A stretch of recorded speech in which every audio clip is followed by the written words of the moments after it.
At 10, Carnival. One of the most successful arcade games created by Midway Games is actually Carnival, not Mortal Kombat like many would assume. Carnival is a rail shooter that made use of a light gun that was released on Halloween in 1998. The game featured you riding through an evil carnival shooting various creatures such as carnies, real spider monkeys, and even a giant baby, which Midway thought would cause so much controversy that a switch was actually installed into the machine so that the owner could change the baby to a teddy bear if people started complaining. But they didn't. However, the most disturbing image in the game comes from an image that is in the game more times than anything else, just with varying sizes. This image was exported in several sizes in the game. A picture of infamous serial killer Jeffrey Dahmer holding a bag containing the head of Midway Games CEO Neil McAstro. The image doesn't actually appear in the game, it's just in the game data in various sizes. It's unknown why it's there or what the purpose was, but hopefully Neil was aware of it and it's an inside joke around the office. Otherwise, I'd be kind of freaked out. At least in 1998. Not now. And at 9, Shadow of War. In March of 2019, IGN walkthrough editor Brendan Graber decided to replay Middle-earth Shadow of War after beating it for a walkthrough. In the game, you befriend an orc named Bruce for some time. But when he betrays you, Brendan decided to shame Bruce as much as possible. Shaming delevels your opponent and makes them go crazier every time you do it. Over time, Bruce kept appearing. He was mentally damaged and constantly coming after Brendan, since at this point Bruce was a level 40 machine. After this went on for a while, Brendan wanted to stream the game for some friends, so he deleted his save and restarted. So he wiped the game file with Bruce in it, by the way. But somehow, before even completing the beginning tutorial, Bruce ambushes Brendan, hours before he was even introduced into the story.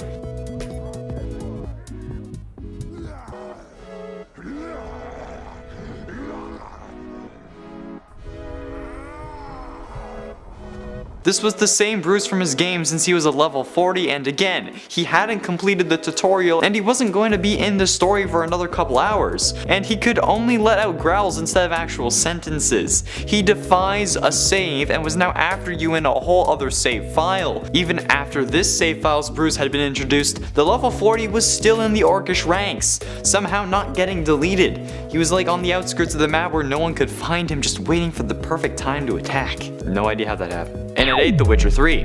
When playing the quest Tower of Mice in The Witcher 3 Wild Hunt, it is possible to hear a woman grunting as if being damaged, and it was discovered that if you stand in a very specific place in that same tower, a mysterious figure would appear behind a table. It took some creative thinking to get a better picture since the figure only appeared when the camera was in that spot, but they had to use some camera abilities and another program to zoom in from that spot with a torch near the monster.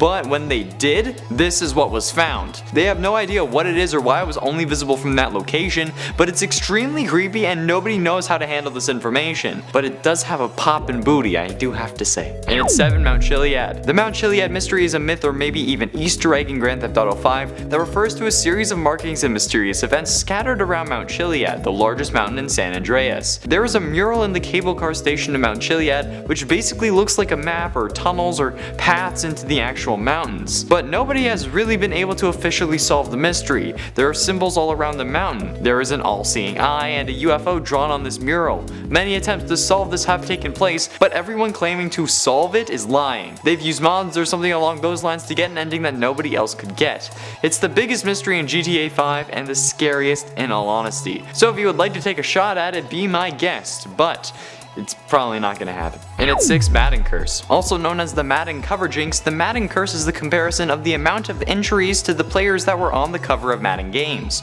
Just to start off, the 23 players who have been on the cover so far have had a total of 110 Pro Bowl appearances before being on the cover, as opposed to 25 in total after being on the cover. That's all of them combined. That's hardly one per person.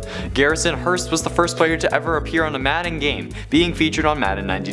After being on the cover, he suffered a broken ankle and couldn't play again until 2001. 5 days after Michael Vick's 2004 version was released, he was injured during a preseason game and only got to play in the last 5 games of the regular season. Out of the 23 players on the cover, at least 17 have gotten injured the same year their game was released. It is unknown why this happens or if it's just really a coincidence, or maybe someone else is at work. There could be a hitman designated to injuring the players on the cover to stir up more talk about the games, but we will probably never know until one of them dies.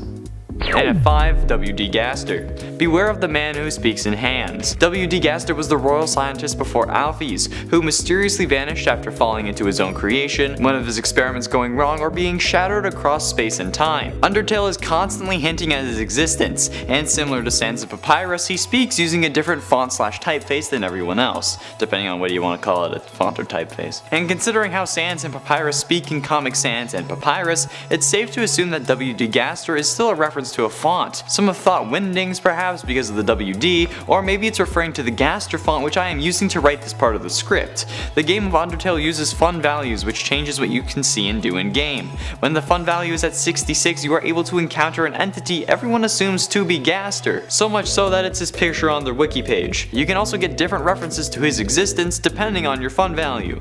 Who is he? Where did he come from? Is he really Gaster? Does he have other motives? Nobody really knows, but we all know that he supposedly likes to speak in hands, whatever that means. Maybe he's just really proficient at sign language. And at 4, Shadow People of Hell Valley.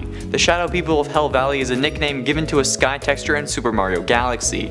In the Shiverburn Galaxy and Grandmaster Galaxy level, you can see these shadowy figures at the top of the cliffs that surround the level. The official name of these is Hell Valley Sky Trees, which is what the name of their texture file is, but I don't know what kind of crap Nintendo has to be smoking in order for them to think that these look like trees, even alien trees. They also follow the player, so how would trees be following us unless they're like Ents? We have no idea who or what these things are or if they have any significance. They could perhaps be a leftover texture from the Hell Valley beta level, or maybe it's something even more sinister. Let me know your theories down below. And at 3, Fallout 3 predictions. Most of you know about the Fallout 3 predictions. Well, for those of you that don't know, you're in for a treat. In Fallout 3 there are various radio stations you can listen to. The announcement begins with a series of numbers and then an event, such as 12055282010. What are you talking about? You'll be missed. As Arnold Jackson, Gary Coleman popularized the phrase, "What you talking about, Willis?" in the show Different Strokes, and those numbers refer to his day of death. At 12:05 on May 28, 2010.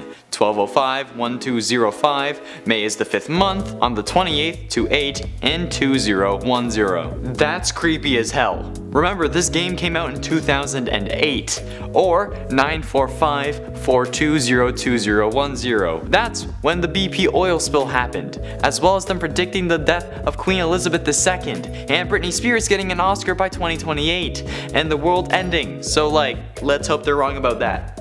And the Britney thing. And at 2, Kill Switch. Kill Switch is a game that was supposedly real, but only 5,000 copies were ever made. Some people claim to have played it, but we can't really be sure, since the game deleted itself off your computer once you had completed it. Not sketchy at all. It supposedly featured gameplay surrounding either a girl named Porto, who woke up in a mine and needs to find her way out, or an invisible demon named Gast, who you can play as but not see. It's meant to be the earliest horror adventure game, but again, we can't confirm its existence. It seems fairly convenient to have a game that probably never existed just delete itself off your computer, but for that to be the case it would have to be a digital download, not a disc.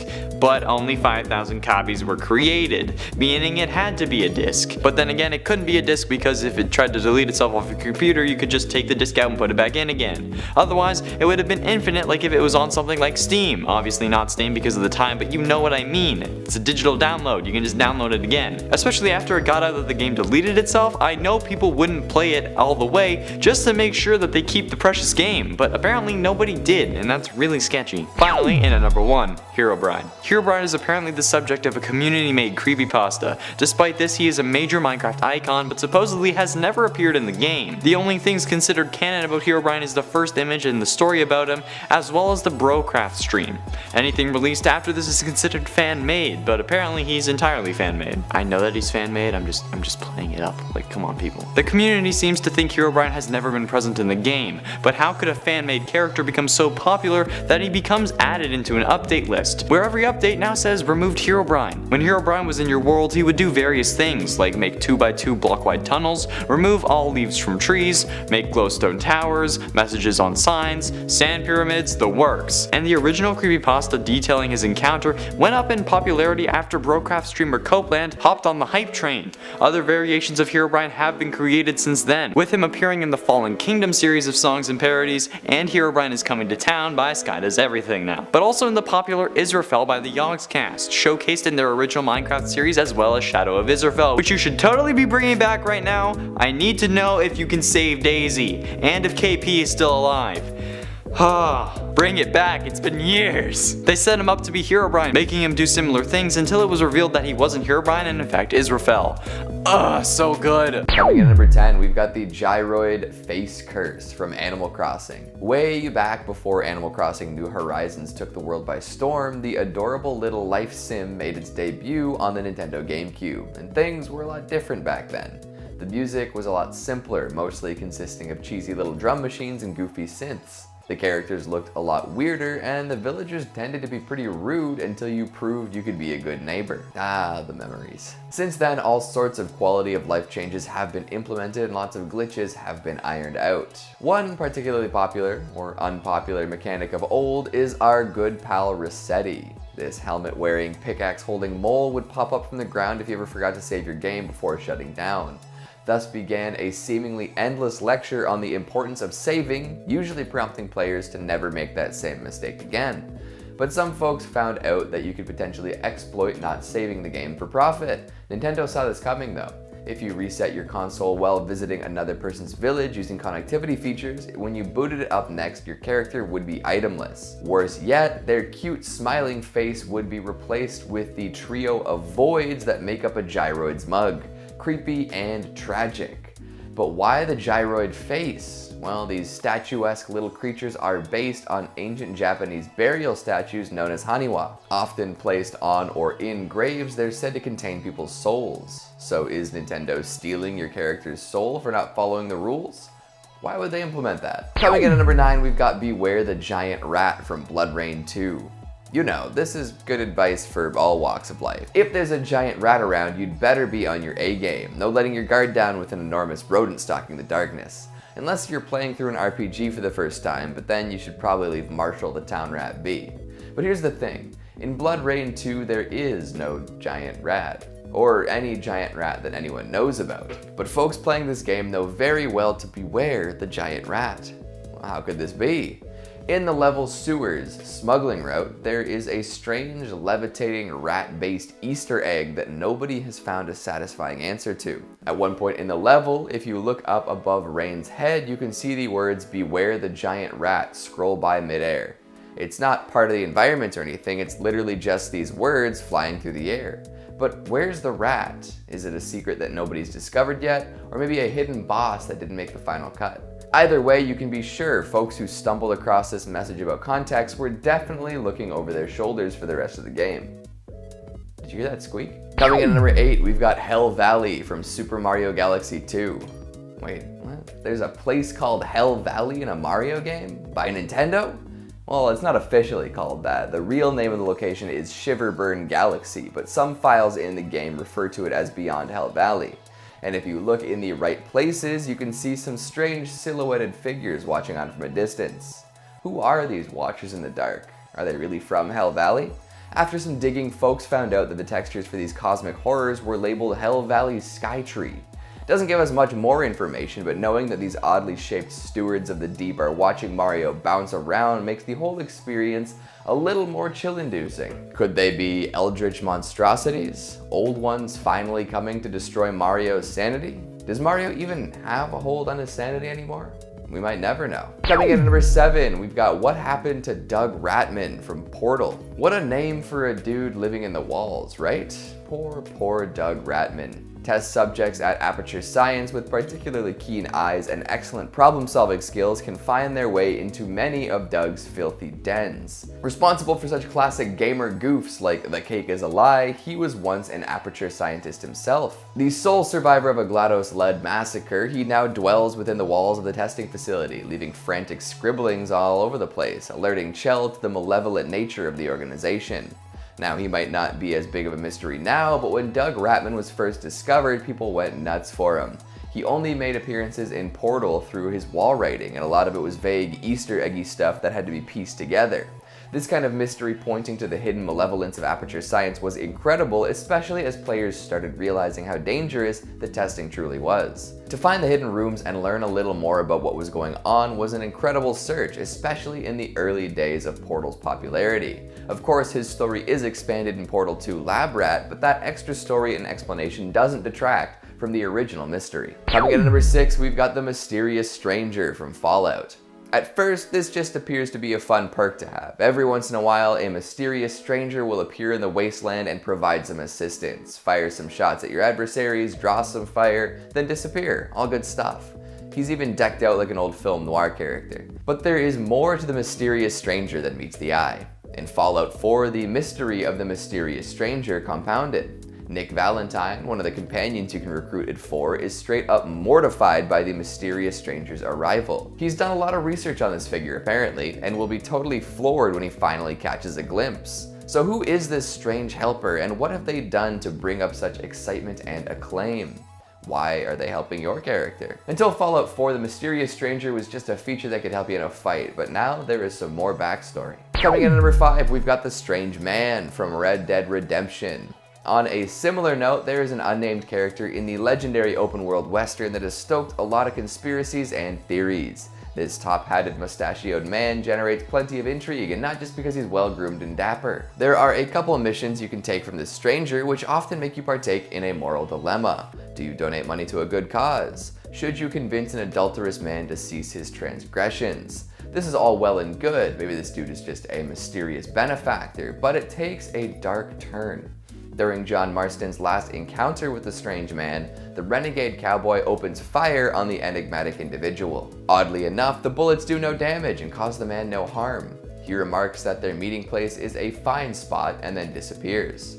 Later on, that very same spot serves as John Marston's grave. How did this man know the spot would be significant? Was he involved in Marston's death? How was he able to survive being shot? Is he a messenger of some higher power? So many mysteries, all wrapped up in one figure. Coming in at number 4, we've got the pirate radio station from Far Cry 5. Ever tune into a strange radio station while you're driving around the middle of nowhere and hear something you think probably wasn't meant for you? It can be a chilling experience, right? Although these days everything is a whole lot more curated, so it's harder to run into something strange like this on the radio. But in Far Cry 5, you can run into some disturbing messages that haven't been explained. If you drive around a specific area, you might hear screams of pain and garbled speech, all mixed up in some awful static. Nobody has found any in-game events that correspond with this noise, and a lot of folks argue about whether it's strictly for immersion and to freak people out, or if there's something else to discover. Coming in at number 3, we've got Mount Chiliad from GTA 5. Grand Theft Auto 5 is a game jam-packed with strange happenings and legends. Some have actually ended up being true too after years of folks discounting them. But one mystery that still doesn't have a satisfying answer is that of Mount Chiliad. The tallest mountain in the game is home to a fascinating mystery, one involving aliens, eggs, and strange paintings all over the place. Players have theorized all sorts of stuff about these odd glyphs, but found no real answers in-game. Some answers have been found via hacking, but there's no guaranteed way to solve this puzzle without circumventing the way the game is supposed to be played. Is the Illuminati involved? Why are there aliens looking for eggs? Is there something that everyone's missing that will blow this case wide open? Rockstar has been pretty tight-lipped about it until now, but we'll see how it develops over time. Coming in at number 2, we've got Camdrome. Vaporware. You'll always provide the world with mysteries now, won't you? Back at PAX 2013, there was a booth that nobody could explain. A bloody monitor played short horror videos while a camera looked on. Lots of folks likened it to something out of a Cronenberg movie, which makes extra sense when considering the name. Organizers claimed not to know how it got there, and developers of other popular games said that their knowledge was limited or lacking. After a little more investigation, it turned out that Camdrome was some sort of ARG experience. But the mystery still remains unsolved. A select few people received emails from Camdrome with the subject line, "Camdrome lives." The email contained these messages. "We are not going to achieve a new world order without paying for it in blood as well as in words and money. Our problems can't be ignored. We are the problem. I am the answer. We are in this together. I am humanity." A very long string of letters and numbers that I'm not going to read out loud. "And you are 5 of 11. Absolve yourself of guilt. Breathe life into me." A creepy picture was included as well. Still no word on what any of that means, so maybe take a swing at it, see if you can figure it out. And coming in at number 1, we've got the freezer from Saints Row 2. Most of these mysteries are creepy within the context of the game, but this one in particular could actually ruin your disc. There's a hard-to-find figure in Saints Row 2 that players have come to know as the freezer. By using cheats in the Zombie Uprising minigame, you can get out of the normal play area and into parts of the rest of the game. This wasn't supposed to happen, but it works anyways. When players do this, they often run into the freezer, and this is really bad news. It's more of a person-shaped thing than a person, giving off some Invisible Man vibes. And if you see the freezer, it will freeze your game. But that's not all. It's also been known to damage the game disc when this happens. So some entity from within the game is reaching out and preventing you from playing again if you've seen it. It's like a real-life creepypasta. Lots of folks have ideas as to who the freezer really is, from a dev-implemented safeguard against cheating to an unfortunate glitch that causes lots of damage. Or maybe it is a sentient entity living within Saints Row 2. What do you think? Number 10, Tumbleweed. Abandoned. In the southern county of New Austin, there's a peculiar little town called Tumbleweed. Tumbleweed is basically abandoned in the first game, but Red Dead 2 is a prequel, and in it, the town is doing pretty good despite taking place only 4 years prior to the first game. What happened here is a mystery that actually mirrors real life. There's a rail line that services Armadillo that completely bypasses Tumbleweed, which seriously hurt the local businesses, just completely cut them off. It's also mentioned in the Blackwater Ledger, the in-game newspaper, that wagon after wagon of families have been seen leaving the town. In Red Dead 2, when we meet the Tumbleweed sheriff, a ruthless man named Sam Freeman, he's seen executing a member of the Del Lobo gang without any questioning or trial, and claims he wouldn't hesitate to do it again. He wants to make Tumbleweed a shining light of American obedience, and this could be the final straw that led to the town becoming abandoned altogether. Number 9. Need a hand? Some players have found that if you go fishing behind the mayor's house in story mode, you can catch something rather disturbing. A human arm. Whose arm is this? Why is it here? It turns out that this is related to a stranger mission called Idealism and Pragmatism for Beginners. In the mission, the player visits a fancy Saint Denis mansion party, the home of Mayor Henry Lemieux. The mayor tasks the player with finding and intimidating newspaper tycoon Hector Fellows. After this, we return to the mayor only to discover that his right-hand man, Jean-Marc,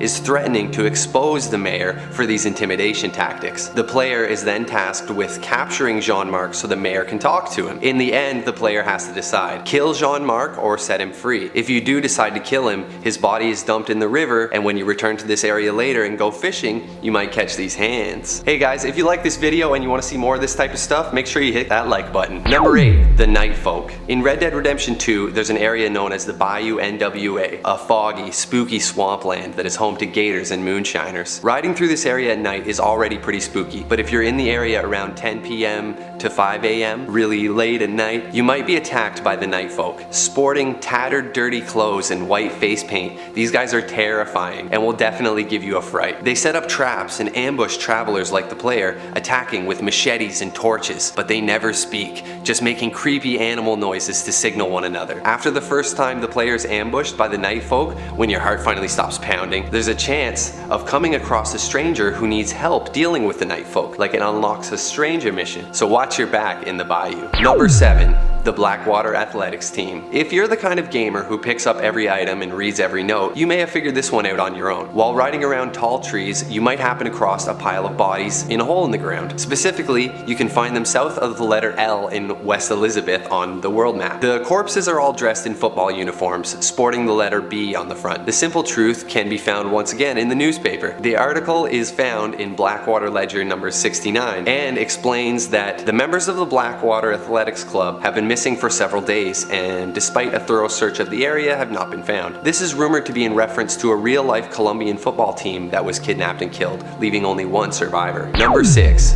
Bright Bouncing Boy. Fans of Grand Theft Auto might notice similarities in this stranger mission that has you piloting a remote control submarine, similar to the infamous annoying RC helicopter mission in Vice City. Meeting inventor Marko Dragic near a pond in Saint Denis, the player helps demonstrate to some folks how this little machine works. If you visit him at his workshop in Dover Hill later in the game after this, there's more to the inventor's tale. The character and his workshop are based on real-world inventor Nikolai Tesla, and the in-game workshop is almost an exact replica replica of Tesla's real-world workshop. Arriving here, the player helps him fire up some electronics, and he reveals his latest creation, a life-size robot. Returning to the workshop later, we find he's tragically died. Collecting some notes around the area reveals more about his intentions, but the coolest part of this mystery is the end. Once all this stuff is concluded, if you're ever wandering northwest of the Grizzlies, you'll find the robot sitting alone at the peak of a mountain saying, "Papa," again and again. Maybe he regrets what he's done?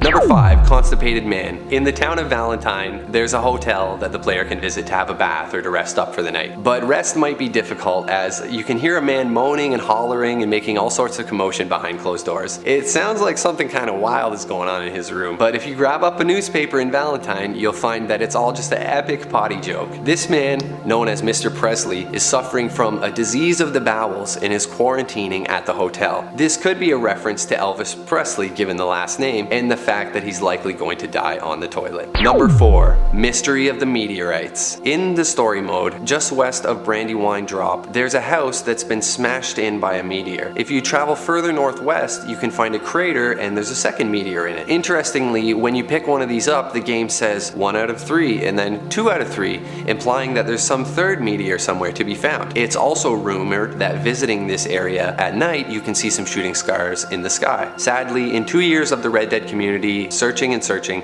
this mystery is still unsolved. Some people claim that it's a glitch and there is no third meteor. Only time will tell. Number 3, the ghost of Agnes Dowd. If you're feeling brave, ride around the Blue Water Marsh area at night in foggy weather and you might hear the haunting cries of a woman. This is the ghost of Agnes Dowd, a terrifying specter trapped in this world, reliving her final moments. Arrive at the right spot and you'll witness her ghost replaying the final moments of her life in random order, each with a different scene happening every time you visit the area, up to a total of 16 different times. This is the kind of spook that keeps you coming back for more. In Shady Bell, you can find her tombstone, which reads, Agnes Dowd, age 19, tragically took her life and others. Number 2, Mount Shan Mystery. North of Emerald Station, you can find a super creepy abandoned hut, full of skeletons in beds, with one corpse sitting at the front of the room facing the rest. There's a note labeled Sermon, and in it there's mention of the second hour under the moon, a savior named Kukawaba, voyager of time and galaxies, and something about worshipping at Mount Shan. This makes sense given that there are some strange drawings in the game that could be interpreted as hinting at aliens existing. If you come back to this area around 2 a.m., the room is filled with a strange green light, and looking up through the ceiling you can actually see a UFO hovering over the hut. Head over to Mount Shan at 2 a.m. and you'll see a similar sight, although this UFO is a little bit smaller. The rest of this mystery is still unsolved. Perhaps the cultists sacrificed themselves to these aliens? Maybe the aliens experimented on them and stole their souls? The theories surrounding this are endless, and given that we also witness UFO activity in Grand Theft Auto 5, it's possible evidence that the games take place in the same universe. And now, number 1, the Strange Man's Cabin. The Strange Man is an enigmatic figure, possibly intended to resemble God or Satan. He appears in both Red Dead Redemption games and is likely a mystery that won't be understood anytime soon. East of Hillhaven Ranch, there's a location known as the Strange Man's Cabin. Paintings inside the cabin change depending on the player's honor level, showing vultures and coyotes if you have low honor, or eagles and bucks if the player's honor level is high. A dead gator can be found beneath the cabin, and if you take a photo here and upload it to Rockstar Social Club, the location is tagged as serial killer. The Strange Man character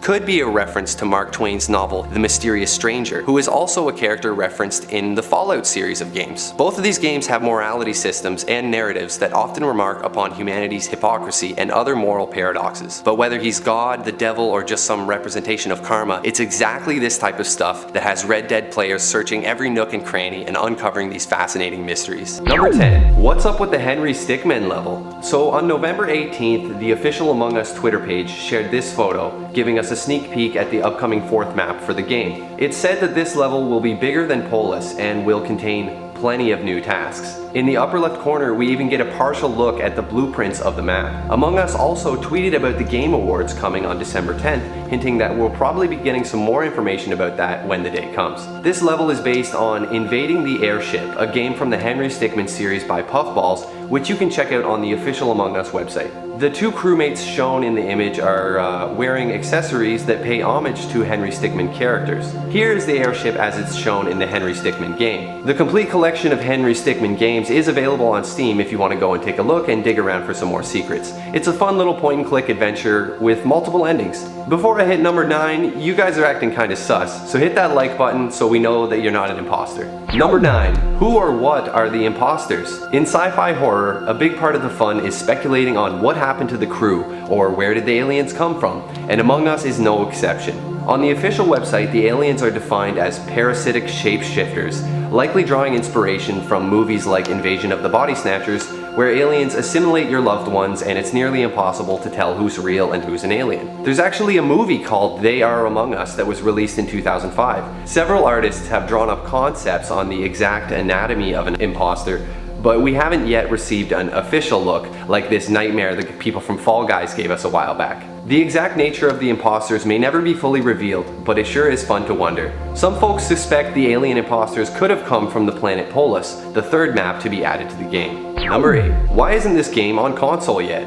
This one is extra scary because the game might not actually come to consoles at all. Among Us relies heavily on player communication, with players using Discord or other apps to voice chat with one another and figure out who the imposter is. For the developers to properly implement player communication on console, they would need to overhaul the game to include an in-game chat, kind of like in Rocket League, where you use the D-pad to activate different preset chat options. So you could just press up to say Red is acting sus. Developer Inner Sloth has considered doing this, but they haven't released any official statement on the status of a console version other than stating that they are considering it. Number 7.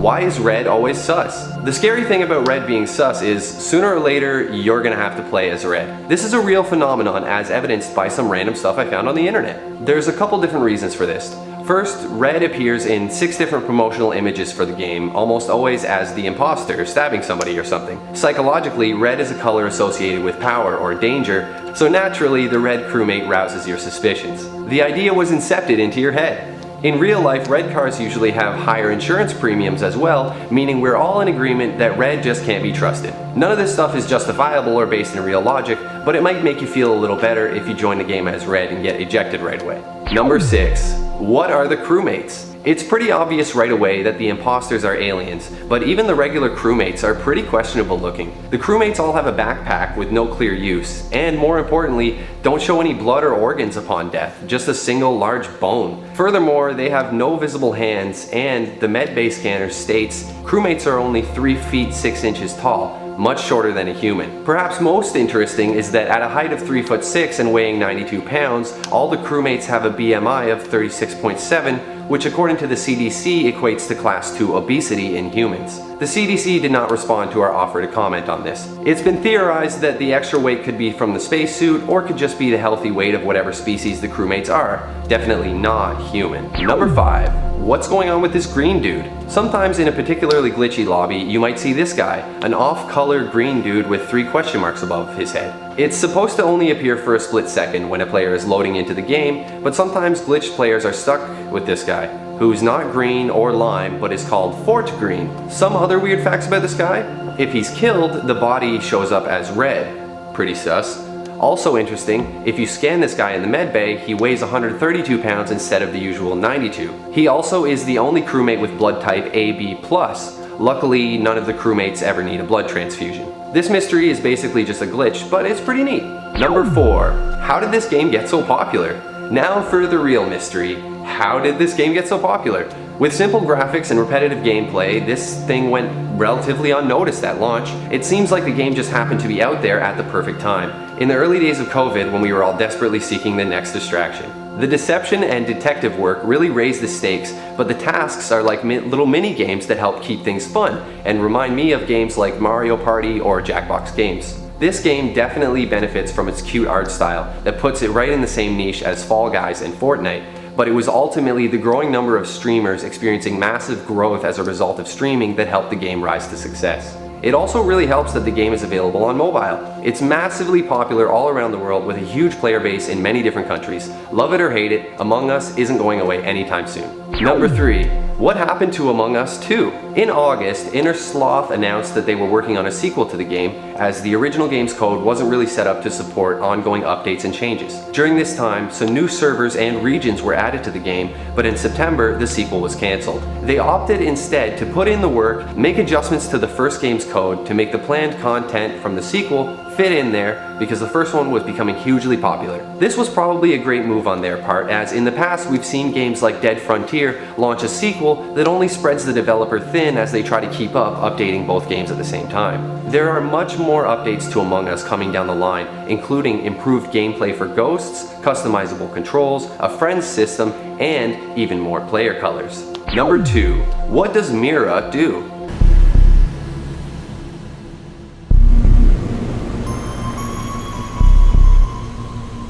Mira is an organization within the game, and their headquarters serve as the setting for the second level. The crewmates seem to work for Mira, collecting samples from other planets, traveling back and forth in the dropship shown in the trailer and in the level's map. It seems like Mira is just a classic sci-fi organization consisting of scientists and astronauts, but who knows? Perhaps Mira inadvertently created the imposters during their alien research, or just discovered them out in space. Either way, I love this level. The facility is very reminiscent of the game Prey from 2017, and it'll likely be quite a while before we learn any more about Mira, but there's some great fan theories out there. Number 1. What happened to the planet Polis? The planet Polis is introduced in the third level of the game. It's a purple planet with molten core and icy blizzards on the surface. Mysteriously, it has a huge chunk missing from it, exposing the lava within, the magma. With facilities housing a specimen room, it's easy to make the connection that perhaps Mira discovered some alien stuff here they thought was worthy of investigation. Perhaps the damage to the planet was just naturally occurring in the form of extreme earthquakes. That would make sense given the presence of seismic stabilizers on the Polis base. The frequent use of drills to extract specimens could also explain the giant hole in the planet's surface. The name of the planet itself, Polis, is actually an Easter egg in reference to Polis Petrovich, a man from the Henry Stickmin games who won a sweepstakes allowing him to name a planet after himself. Coming in number 10, we have Will We Cross the Storm? So there was a whole mystery in the last season with Midas and how he was trying to take over the world of Fortnite with some sort of doomsday device. It looks like he would be able to succeed, and then of course he was stopped and eaten by a shark. Now some people suspect that Midas was going to use the cyclosuit to control the storm, and he was going to be able to become an overlord of the Fortnite world. This hint was given when you look at the description of the cyclosuit that says, "to defy the storm." Does that mean down the road of the Fortnite world, there will be a way to cross the storm? Maybe this will be an ability to move through the storm and will bring in a new gameplay mechanic. This could be something interesting that would really shake up the game. Even when things aren't the most favored in Fortnite, like when they brought in mechs, I still think it's cool that they keep experimenting with what's going on in the world. Coming in number 9, we have Who is Kevin and is he coming back? Kevin the Cube popped up in Chapter 1 of Fortnite, and a lot of people have been trying to find out what the hell he is. What we do know about the massive interdimensional cube is that it has its own language that's posted all over its body. So far, no one has been able to crack this language, and we have no idea what Kevin is trying to say to us. Kevin clearly has a lot of power, and we do know that Kevin is made up of some dark energy, and that dark energy can be used to open up portals to other worlds. Now, the question is Kevin a living being? Is he producing this energy knowingly and giving it out to use? Or is Kevin a weapon or a tool that has been sent down to mess around with the Fortnite world? And will Kevin come back in Chapter 2 of Fortnite? There are a lot of people who think that he will, especially since the CEO of Epic tweeted out a picture of Kevin. So there's a good chance that we will see him again, since the people at Epic love to give out hints as to what's going to happen in the future of this game. Coming in at number 8, we have the suitcase in containers. Do you guys remember way back when little baby Fortnite just started being a thing, and when the battle royale genre was fresh, when PUBG was still giving Fortnite a run for its money? Well, there was an area in the map that everyone called containers. This was tucked away in a little section where you could find some pretty good loot, and if you were like me, get shot in the back when you were trying to learn the controls. Well, in one of the containers there was a suitcase that had some sort of device in it. It was very strange. It kind of looked like some sort of conveyor belt that was cranking out a bunch of bushes, like someone made a portable bushmaker and was trying to take it to a secret location, but they had to hide it in a shipping container. Well, whatever that thing was, we never got any word about it, and now it's gone. Who knows what that little Easter egg was, and if that's what it was? Will it ever pop up again? Will we ever get an answer as to what that thing was? Coming in at number 7, we have Who is John Jones? I'm sure many of you remember when there was a brief escape from the world of Fortnite and we were introduced to a very mysterious John Jones. This was a guy who was voiced by probably the most famous voice actor in video games. He was the voice of Joel in The Last of Us, Nathan Drake, and the villain in Far Cry 4, and he even voiced the Joker once, and that is of course Troy Baker. It would only make sense that someone that involved in the game space would eventually make it into one of the most popular games in the world. But we're not here to list all of Troy Baker's credits. In the moment where his character John Jones appears, you were in a very everyday office surrounded by top secret files. Everything seemed like it was plain and gray.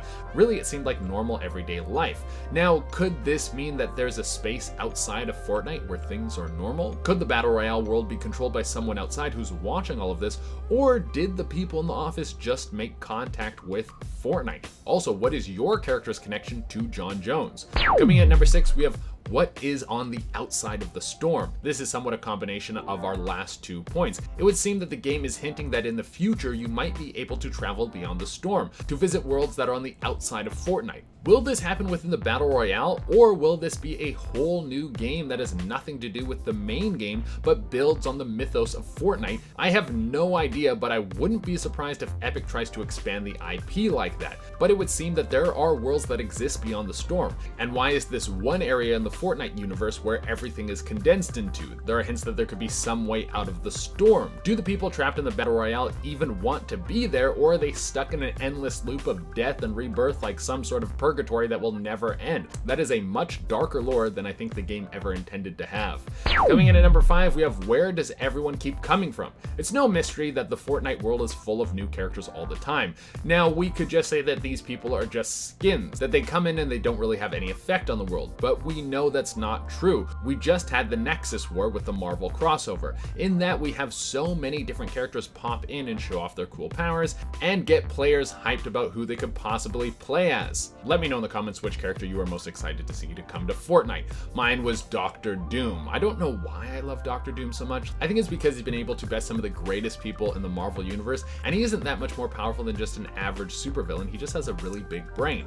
But back to my point. That crossover had a real effect on the world, and the other events that have brought in skins all have real effects on the world. So does that mean that these characters are all actually part of the real Fortnite lore? Again, with the Nexus War, Marvel announced that this means that Fortnite is now part of the Marvel canon.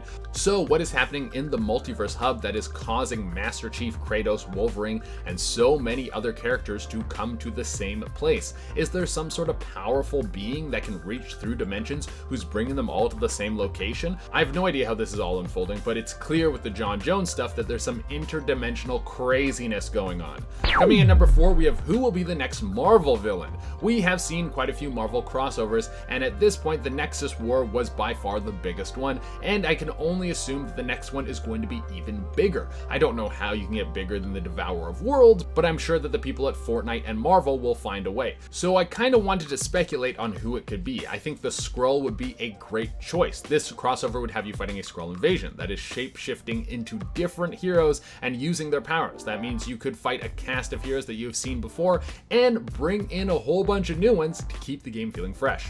Coming in number 3, we have will Fortnite characters pop up in the MCU? We know now from what happened in the Nexus War that Fortnite is now canon in the Marvel universe. This could mean that in the future we will see Fortnite characters in the MCU. Now, some people hate the idea of this because they don't like Fortnite, but stop being big babies.